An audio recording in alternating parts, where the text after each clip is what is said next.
time, it's been known that the federal government of Nigeria consecutively has been able to implement policies and programs for social interventions in order to help, at most times, the less privileged and underdeveloped communities. Communities that lack access to water, healthcare, education, and other interventions of the federal government as deemed necessary. But over time, we have noticed the failure of these programs, and it looked like it hinged mostly on the fact that data available has not been complete or has been partially used in implementing these programs. On today's community heroes, we'll be looking at a pragmatic young man who has dedicated a large part of his time and life to data analysis, data studies, and in the course of having this experience and wisdom, he has decided to use it to impact meaningfully on projects that involve community interventions and to see how data can be used to achieve the goals of these projects and policies that the federal government has been able to enact. My name is Maryval Eze. You're welcome to Community Heroes.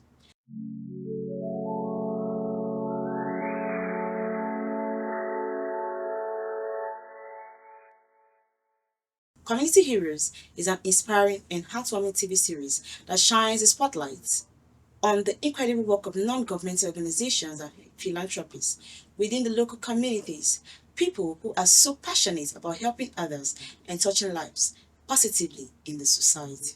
And on today's show, I have with me a data analyst, a community impact aide, someone who has worked with different organizations in community interventions programs and will be giving us an overview of the data in social community interventions programs, especially on the federal government and partner agencies.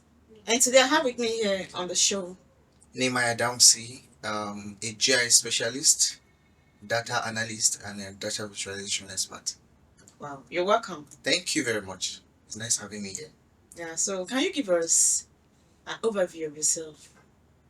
Like, can you get to make us understand who you are and how you got into this field, your journey into data?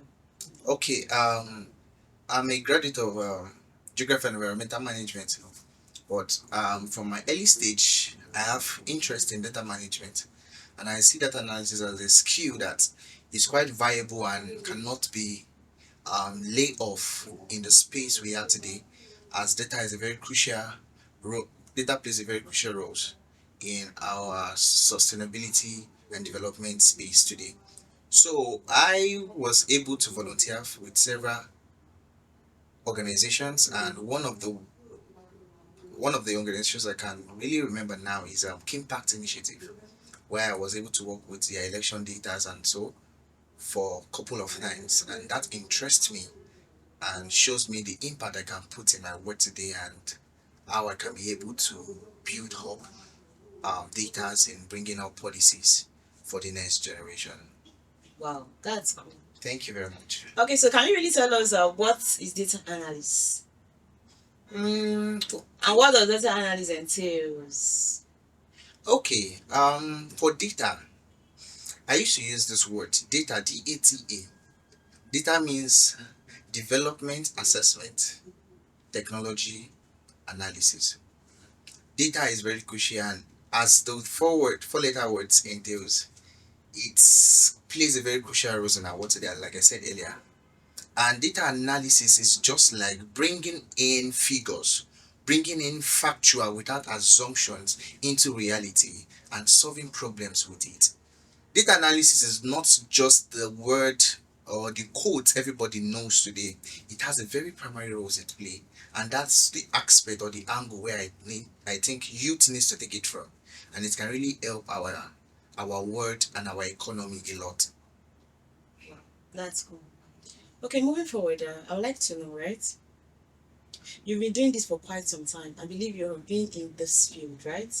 And you've seen it. What can you say that has been the impact of data on social intervention programs of the government? Hmm. I've been in this space for quite some time, 2 years, 3 years, but it's not really my field, like I said. But being in the space is a place of interest for me. And when we look at the key role it's playing social intervention for the government, I'm going to drive us back to why is it that the aspect of census has to be carried out. And if we look at the Nigeria Bureau of Statistics, we notice that our population data has not been updated yet. Data plays a crucial role in analyzing social intervention, especially both in the rural communities, rural and urban communities, and urban communities. And this enables interventions and development within the space in the country. Any developed nation cannot do without data. I can say, as a GIS expert, most of the data visualizations we do has to do with data that we even collect from nations outside the world. And I'm going to say the shocking thing is that sometimes when we are looking sourcing for data, even FAO, that is non-Nigerian organizations, even have more of Nigerian leaders than we Nigerian organizations. Because if you check some of our websites, Nigerian organization websites, even the government websites, you can hardly get the data you need per time. So sometimes when you're doing analysis, you need to do what we call projections. So you project by the number of years that you want to analyze. So data is very crucial in social interventions, and I think because one, you have to look at the place of demographic data, you have to look at the place of socioeconomic activities of the people you want to reach out to, and let me look at the project of healthcare services now in a rural environment. Let's say the government want to carry out a work or a social intervention on healthcare services, maybe based on an outbreak of disease or outbreak of a pandemic in an area. Let's use the category of the last pandemic, which is COVID-19. Before you can be able to analyze the outbreak, you need first to know what is the population of the people, what is the age category, what is the sex. These are demographic data. So if we did not have the mortality rates, we do not have the birth rates, understand how population increases in a particular space, you cannot determine the kind of people in that space, neither will you be able to determine the impact of that pandemic on the people. I'm going to use the recent incident that happened this week in Abuja, for example, which is the incident along the Yanyankari Road. Just 3 days ago. Yes, just 3 days ago. Can the people give us the statistics of people that are involved in the incident? How many mortality, how many brutal incidents, how many casualties were recorded with facts, not assumption. This is the role data plays in the world today. One thing we do is we assume a lot, and assumptions destroys a lot of things. Why? Because it will not give you facts, and we won't be able to bring out policies from the fact. What you need is fact, and you need fact with figures. So before you can be able to do these things, that's where data come in place. So you need to understand what is happening. So for you to stay informed, you need data to stay informed. So that's the aspect where the space of data analysis cannot be set aside, and we cannot say we are stating too much the obvious, because data analysis is quite crucial in our world today. And I'm going to say this: the developed country that we look up to, United Nations, they base and grow facts on data.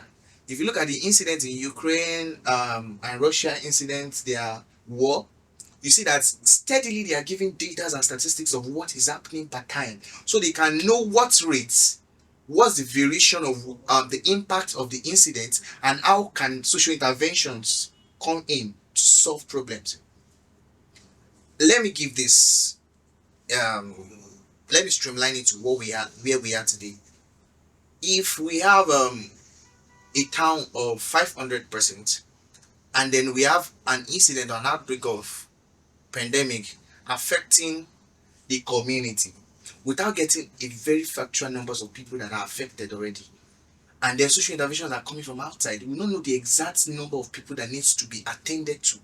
So number one is either the resources sent are less effective, not capturing the total number of people that needs to be attended to, or we have the resources are outrun by the population. So these are the reasons why we see data as a very evident instrument in developing our social intervention in our nations today. Thank you very much. Oh, this is cool. I'm actually learning though. I'm loving this information. Okay, now that we've heard the federal government do the national social interventions programs, right? Yes. Okay, we've had the NPA, we've had the UN, we've had the trader money, we've had a lot of programs. Okay, now for what do you think has been the most successful one in all the social interventions programs we've had government do, not just in this region, all through the history of Nigeria? Which of them can you say has made the most impact to communities that has had a small advantage in the federal level? Hmm.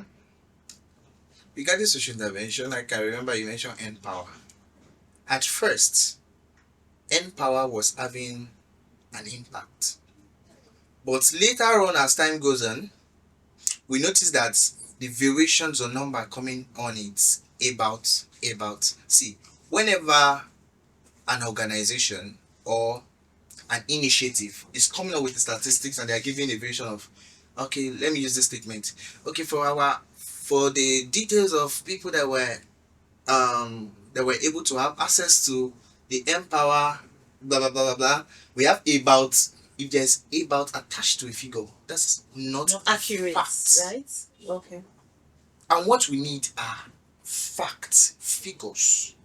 So assuming figures, it's not good. So when you see that government start coming up with government agencies start coming up with assuming figures about, that means we are not there.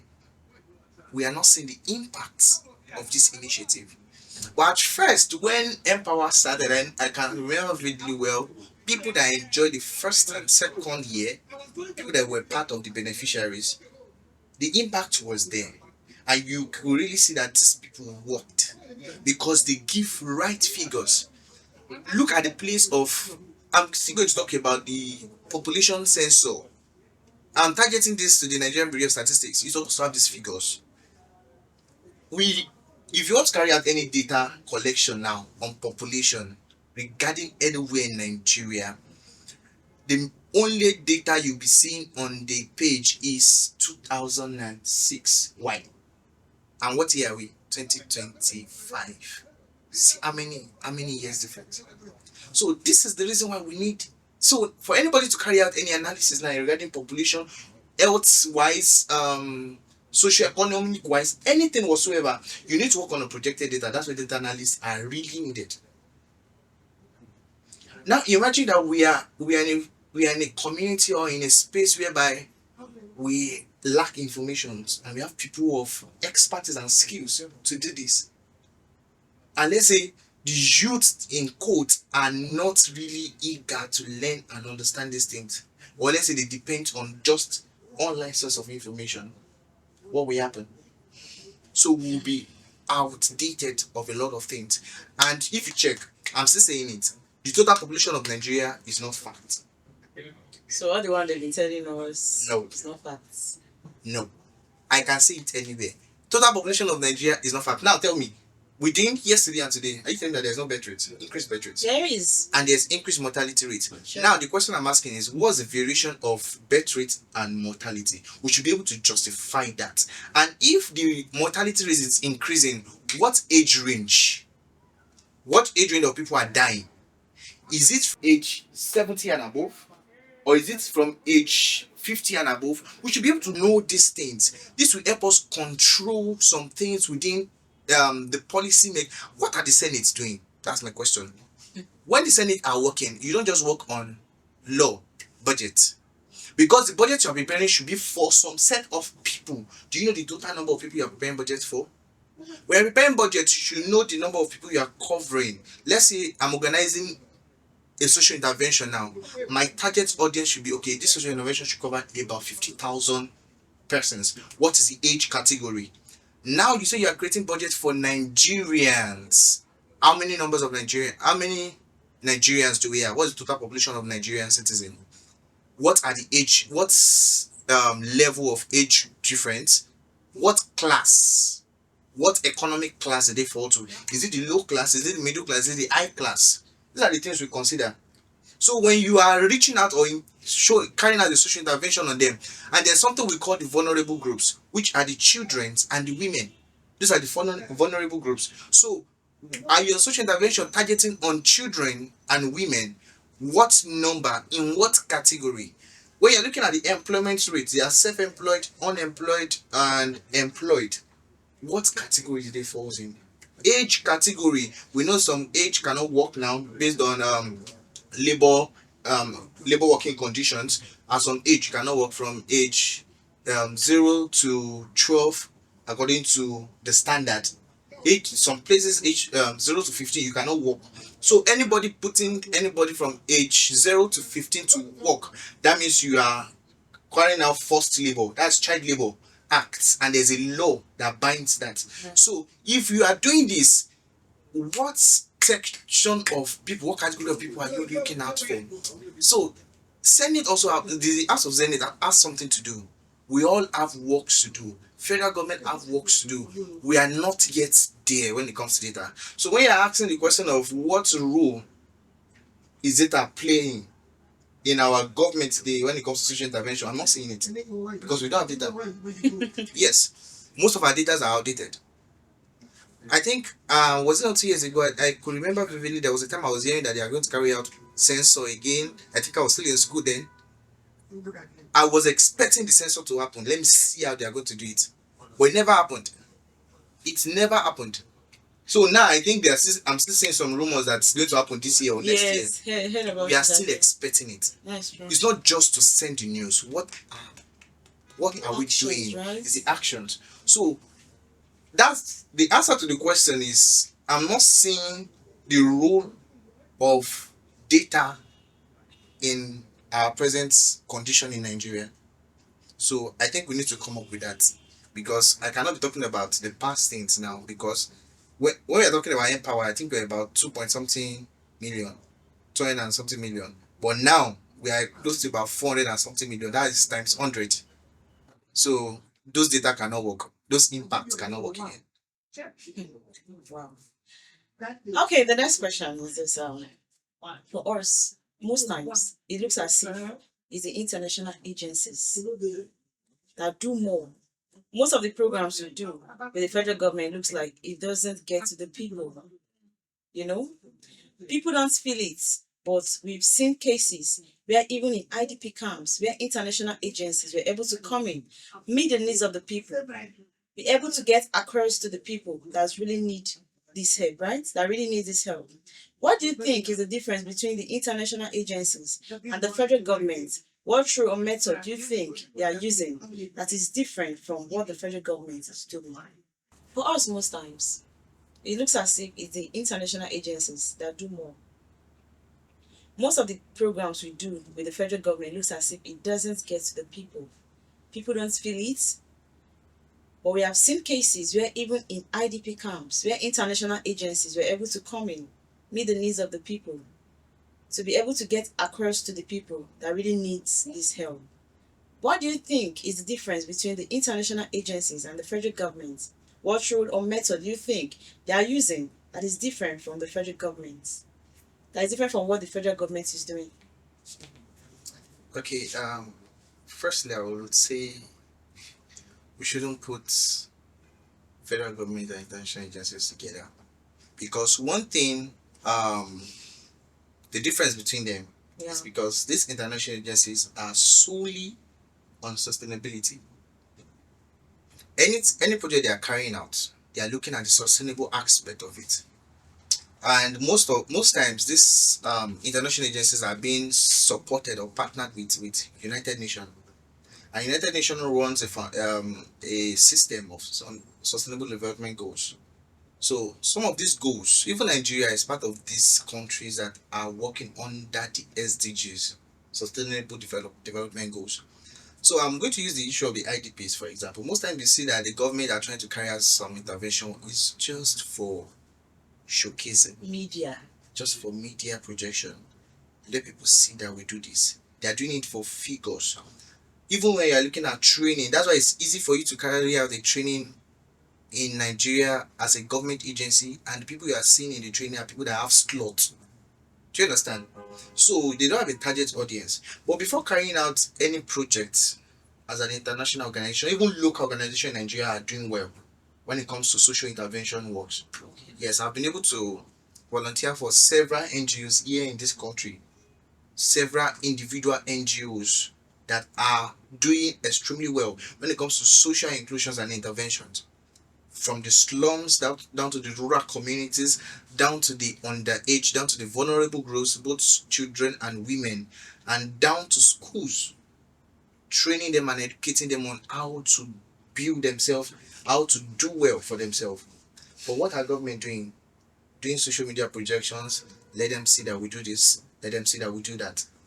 And some things are not even happening, they're only happening on paper. It was this year I was able to understand there's even some airports that are online but not exist in real life. In this country. So I was just checking out for, I say airport. I was like, oh, there's airport. They say, no, there's no airport. I say, it's a lie. But when you check online, you see that there's airport. So these are the things that we're looking at. So you cannot put them together. They are two different things. International NGOs have posterity. They have image to protect. Federal government are doing things because when you're looking at federal government, it's people that are there. So anything they are doing up there, they are not doing it for the people. They are doing it for themselves because after 4 years they will leave. So this is just a challenge. Are they even leaving after 4 years? So after 8 years. That's the system right now. That's the system. After 4 years, they go back again. That same person will still emerge the winner, right? But we need to correct it. After 8 years, what can we do about it? That's the question. It's quite annoying and devastating that there's nothing we can do at the moment, but there's still things we can do. Yes, there are things we can do as an individual. And trust God. Yes, it's not God that will change their hearts, but trust God to help us. But one thing I used to say is, change start from me and you, and those out there. Change start from us. When we don't have this ideology, if you ask several young Nigerians now, even though they are not in that place yet, but their mentality is surrounded in building on what the errors of these leaders. So this is where we can come in. Okay, have a projected mindset that if I find myself in this kind of position, I should be able to correct this error. Have a life plan of how you can correct it so that whenever you find yourself in one leadership position or the other, it's not until you become the Nigerian president or the Senate president. If you find yourself in any leadership position or the other, see a way you can perfect change. See a way you can build people, build communities. I'm not talking about local communities, now communities of people of like minds that can drive the change with you. I was pleased to see what's happening in some of the youth interventions outside, both in Africa and different regions, where we have about 4 Nigerians being able to win one of the environmental sustainability scholarship. And I was delighted because out of about 10% all over Africa, we have 5 Nigerians. That means we have people that have great minds to build sustainability in this nation. But what is the limitation? So that's where the so-called leaders need to come in place. So I want us to juxtapose the difference between or be leveling federal government impact and international organization impact. Because if you're mentioning international organization, don't go, you are going too far. Just check the impact of federal government and some local organizations within Nigeria. Their sustainability are not the same. Their sustainability rate are not the same because these people drive towards sustainability. Why? Because they have an image to protect. They have a plan. They have a mandate. They have a vision. Let me use the word. But as a nation, we have a vision. But as a leader, do you have a vision? That's the question. That's the question. As a nation, there is a vision. But as a leader, heading the nation, do you have a vision? But the leader is supposed to have a vision first. Exactly. So that we can get it right. Exactly. But for organizations you're talking about, the organization has a vision and a mandate that drives them. And you cannot tell me that the managing director, the executive director, or the chairman of that organization won't be in sole responsibility of making that the vision come to reality. because that's what they will keep iterating on their workers, on their staffs every day. That this is our vision, this is who we are, this is the image we must portray. And any project they are carrying out, we deliver that vision. But federal government, you cannot put them together, because when I think federal government, you're saying two different things. You're saying a nation and some people. So the nation has a vision, but the group of people heading the nation, did they have the vision to fulfill it? So I think I've answered. Yes, okay, so the next question is this. Let's still look back at data now. Do you think data has been used by the federal government on social interventions programs? Do you think data has been a key factor in the assessment, in the implementation, and the cost further studies of these programs? Do you think data has really been involved in it? Okay. I think this question is two-sided, though. Yes, it's two-sided. And I think I will just be I will be able to look at the two sides. We're looking at our federal government being able to make use of data. To some extent. So, and I will say this, looking at judging from the look of people or what you are seeing, they are not making use of data. Like I said earlier, the data source. Sorry to cut you. Maybe they are making use of data, but they are not getting the facts. Okay, as a nation, governing millions of citizens, knowing that you are a developing nation, you don't have a structure that controls your birth rate. You don't have a structure that gives you valid updates on real-time mortality rate. What do you need to do? You need to keep updating your data over and over. It's supposed to be a live document, a real-time document. You cannot be telling us that when the Global World checks on your population view, what they are seeing is that of 2006. Population Council, Nigeria Population Council is representing the population system of Nigeria. But we cannot get the exact figure of the Nigerian population. So if you want to carry out a project now in Nigeria, how can you tell me that you are using data, outdated data, for real-time project? So that's why I say it's a two-sided thing. When you are seeing them on the field carrying out this project, you are going to see, okay, this person have a knowledge of data analysis, this is their data person, this is their this and that. But the question is, why is it not on real time? Do you understand? So we can say they are using, but they are not giving us the evidence. And then when you are saying, it's not by what you see, it's by what you provide. By what you even do. Actions, yes.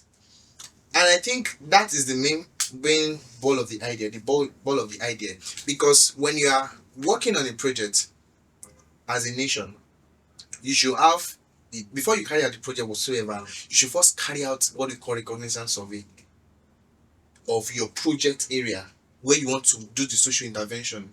What are the category of people? Like I said, the first thing is social. When you are dealing with social, you are dealing with people. You are dealing with their livelihood. So what is the source? What is the source of livelihood in that area? What you are doing, is it impacting them? Now, it's not just that, because if you ask them that data, they will be able to provide you that. But the thing is, the data of the population that will be affected, will they be able to? If you check several websites, if you search online, several websites are giving us recent data of population, so and so, you see different figures. Never accurate. Different figures for different years. And when you're seeing different figures, for you to verify, you're supposed to go directly from the Nigerian's website, the government website. That's supposed to get your fact. Or even from there, you cannot even get anything recent. So now, those people that are coming up with recent data, it's based on their evaluations and their projections. That's why they are giving data. And then that's what most people are working with. And it's not really helping us, because it seems as if we as a nation, we are working on assumptions. So I cannot tell you that they are giving data, they are working solely with data, but they are not. So it's just as if we are in between. In between. So what we just need to do is remedy? Wow, wow. Okay. Okay, so the next question is this. But do you really think the data we have for programs like this, do you think is complete? This is where we have held the end power that is supposed to target young graduates who are out of work. But most times, the people who get programs, yes, are unemployed anyway, but they are not even the young graduates. They are people that have graduated, let's say 10, 15 to 20 years. You get 20 years ago. Okay, now the thing is, just like I said, that there have been political ties. Do you think the data is really being used? Because we've heard cases where Empower has not been able to favor the young people who really need this help. Okay. The people who need it, they're not getting it. When you're carrying out some of the social interventions, like I said, you must have a targeted people. Your main target audience, vulnerable people, and then people that you think that are impacted by should be impacted by the project. So in Nigeria, like you said earlier, I think most of the things we are doing are being politicized. So, but there's a way we can sort this issue. There's a way we can sort the issue. Because I say that whenever the federal government, FG, is coming on with some of these projects, they channel it straight to the either state or local government. Yes, it's okay to break it down into sectors so it can reach the grassroots. But I think hanging it on the executive or the political head of those sectors is quite wrong. You should be able to check through on what you send down to your subordinates. Like for example, the Empower issue, it's a great challenge for me because I could remember 1 year like that I applied, but you know I never get the feedback. And people that later got yes, and people that finally got the updates and then they said they were accepted, and not even young graduates. Yes. I was like, oh, but the next thing is that it got to a point that Empower turns to just apply. Then when you apply, when they give you, just keep your mouth shut. They're only giving up people that can keep their mouth shut. Yes, in their data you are giving, but you're not doing anything. This is serious. Yes, you are not doing anything. They will give you, you'll be going. I think I could still remember some person that there was a year that they gave some people iPad. This iPad for what are they supposed to use it for? For work. For work. Which work? Always, I want to understand something. If you say they give them the job, right, and they don't go or they have not been going, so what I want to know is, are they being paid for not going to work? They will be paid. They will be paid. Yes. Then somebody's getting a share of their salary. Now you're talking. A cut of it. Now you're talking. Then this is the problem to begin with, because first of all, you are not allowing those people to be useful to put in whatever they've got, their creativity, into work, right? That is how the country can be better. Personally, that's what I think. So if you say you want to keep them at home, they should not do the needful, and you'll be paying them because you just, for your own selfish interest, you just want to be having a cut of their money. Because I know fully well that if you are giving them iPad and for them to sit at home, it means you are getting a cut from their money. You see where the error is starting from. Now this is where the error. Now you are driving down to one of your former question that says between international organizations and federal government, who do you think? You understand now? Yeah. So now you see the reason why you cannot weigh projects carried out by international organizations to that of the federal government. Now there are, should I say, there are lapses that needs to be filled within the federal government space. With what you are saying, yes, they are giving the job, but they are not working. And then when they are not working, which means they cannot collect full remuneration, there's a cut going out there. Now, I'm going to say it this way.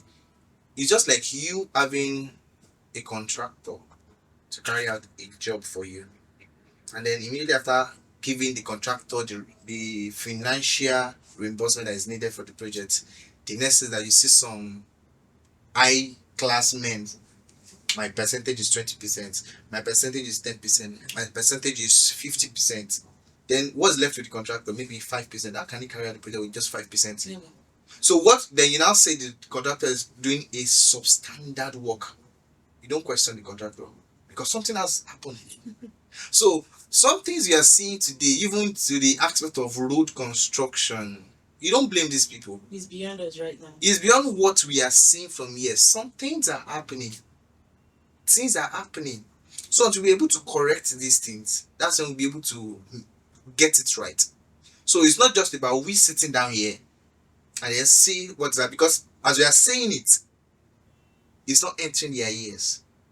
But how can we be able to build a community of like minds to solve this issue? Because if this recent leadership is out of there, and all this generation are out of there, and then young ones of our generation stepped in, if their mindset are not right, they will still make same errors. Because even from the restriction from our own niche where we are at the moment as young individual, it's still happening. That's why you see somebody that wants to give somebody job saying that you have to give me a percentage. That's conditions. Do you understand? So you are trying to help give a job. There's a difference between you stating that yes, you are rendering a service, and rendering a service is not just you cutting a percentage. The person will give you. There will be an agreement, not saying okay, you get, I'll give you this, you give me percentage. No, this is my service. Make it known, registered. That's the difference between Nigeria and some of these. I will use Amazon for example. Amazon did not have any product. You just have an intermediary between the producer and the consumer. Those that use their product. So if you have a product you want to market, you go to them. They are intermediaries, and they make their money. They make it known. They spell it out. And one of the most richest brands globally now, Amazon is one of them. So now spell it out is different from you playing some kind of tricky games, and it's affecting a lot. That's when you see that it's affecting. You see accidents happening on our roads. Why? Because we have substandard roads. A lot is happening. So this Empower is just even the least of them, because they know that okay, how can we write a budget of about trillions of nairas or trillions of dollars without risk coming up with an intervention? Then the next thing, boom, there's an intervention going on to help the youth. Youth are always the primary aim. Because they know that anything that's spelled out as youth will interest the general public. That's true. So when it's been spelled out as youth intervention, nobody can see anything. Any budget put into it is gone. Then the next thing, oh, we are employing social numbers of people. You see millions of people applying. Then you see about maybe 50,000 accepted. And if you are hearing 50,000 accepted, just like maybe 25,000 were accepted. The others are or ghost staff. Yeah. Ghost employee. Now you understand. Do you understand? So this system is just to check out the system. When we are looking at these things, it's not just about record or data. It has to do with system. And when I started, I spelled out what data entails. Development, assessment, and technology analysis. We are still a developing country. Sure. So if we keep going on this way, our development, the state of our development is not assured. We cannot develop. Now the essence of data is to assess how we grow. If our data is faulty or our data niche is faulty, we can never grow. And there's no means to assess it. And that's where when you're carrying out something and then regular check or assessment is not carried out, a lot will happen. A lot will happen. Errors are meant to happen. So not just Nigeria, even as an organization, like as a company, you need regular assessment. So it's a normal routine. You see that some companies assess their staffs. Okay, what is this person doing? What is this person doing? These are the things that help them grow. These are the things that help everybody grow. If as a nation, we cannot grow without assessment. So for us to check our development assessment, we need data, we need figures, not assuming things. And then before we can make this work, when you talk about technology, before you can grow on a technology, you have to have a structure that binds you. So technology cannot even work. So you see that there's a lot beyond what we're talking about here. And we need technology to grow. We need technology to grow. Yes. That's why. At least I know of that. We need technology to grow. I think there was one is it a meme or a skit I saw online sometimes back when I saw the difference between 5G and 2G and Edge. And then I can tell you that from the analysis now, Nigeria is just using 2G, where nations are in 5G. We are trying to grow into 3G. Do you understand? Yeah. So when some nations are already having like that issue of light that happened, I see, is it China or India? They try to test. That's where development works. They just to limit the incidence rate of fire. So they have to create a robot that serve as fire extinguisher. So immediately you sense any fire alert, you don't need to wait until fire service comes. Talking about fire extinguisher, fire service, I think we need to be working on that. So if you're hearing it from people are telling you that this is what happened in a place, maybe fire incidents, and before the fire service could come, a lot of lives has been lost. You might not really get to understand. You understand? Except you're in a situation where you experience it. I know what I'm saying. You see, most times here in Nigeria, I've come to understand that there are incidents that takes place, but because of, I would say, misplaced priority, we really do not see the importance of how we can tackle this thing. You can imagine what happened at Carroll Bridge, right? Now, before the fire service could get there, a lot of lives were already lost. How many bikes were burnt? Cars burnt. People inside the car were burning, right? Now, what kind of thing is that in such kind of situation? Is there not supposed to be fire service around that scenario? Tell me where this fire service is coming from. Inside the traffic that a lot of vehicles, right, are on the way. So you don't even know how to push these vehicles because the ones coming, the ones going, you understand, packed together. So the fire service that is supposed to go and rescue these people have been stuck there on the road. And our soldiers are trying to see how they can control the traffic and all of that. So what I'm saying is, sometimes we need to start seeing the importance of people's life in this country. This kind of things should be close by. Okay. Fire service should not be coming from a distance. Yes.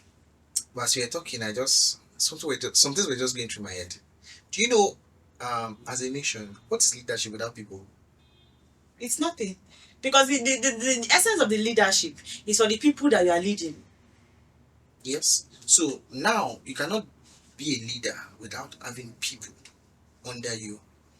And you see that there is increase in the mortality rate. People are just dying unnecessarily. Different incidents that are not supposed to occur. I was just asking myself one question when all these fire incidents were happening. I said, are you telling me that government did not have a projections or remedy to this kind of incidents when it happens? This is not the first, second, or third time, not even a year. Yes. Years before now. And you should be able to have a projection that, let's say an incident happened on a main road, the first thing that will happen is traffic congestion. Now for any rescue team, the so-called fire service are coming in to rescue, they still have to follow the normal route. There's no primary or any alternative route to follow. If you cannot provide an alternative route, then provide plan B. There are nations that developed nations that have, why everybody getting private jets? Where we can get, if I've forgotten the name they call this flight. It's normal helicopter or aeroplane that you used to take water, it absorbs as many volume or tons of barrels of water. Then when you see that kind of incident happen, the thing is just to fly through the place and then quench the fire. And that would have even been the best. You don't need to go through the congestion. The vehicles on the road, you understand? They are just too much traffic and all of that. So how can... It's not that they are not saying these things from a developed country. But my question is, advisory to presidents, ministers, and so, what are you doing? Yes, we have different advisors on this, advisors on youth affairs, advisors on security. So please, the question is, what are you advising these people? Your work, your sole responsibility is to check out, because it's not just one advisor that you said the president have. My dear, never. Now we have advisors to security and so. What did you call it? What are you doing? What are you doing? You should be able to come up with plans. How can we solve this issue? How can we come in? How can this issue be addressed? So, because I won't blame the president, so-called president. Why? Because, see, to have a lot of information on your head is not easy.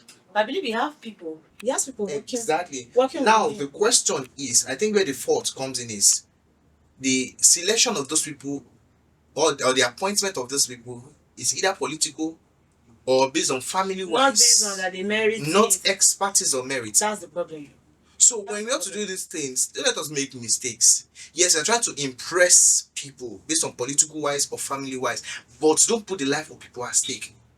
Do you know the number of lives we've lost just because of simple mistakes? Simple mistakes. That somebody that is out there, not based on your appointments, can just be able to phantom solutions to it. But just because doesn't have a voice or is not appointed in that place, or to send the information to you, there's no place. And it's not a difficult thing when there's a data that works or a system that works directly to the presidency office where suggestion can be put in place. It's called suggestion medium. So everybody can send you suggestion on a particular thing. As you see the incident that just happened, you see several people have suggestions that we can rectify these problems.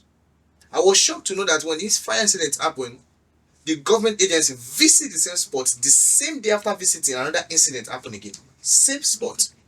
That a big truck has to fall on other smaller vehicles. And I was informed that there's a curfew that has been placed on that road for large trucks not to work from 4 to 10 p.m. 4 p.m. to 10 p.m. because that is peak hours when people are coming back from work. The place is always congested on a normal day. Then it happens, the first thing is lock down that road and find solutions to before any other thing can happen. Yes, the road is not wide enough. They can create more roads. It's not the recent road they just repaired. But they've been doing that for quite a long time. That's the problem.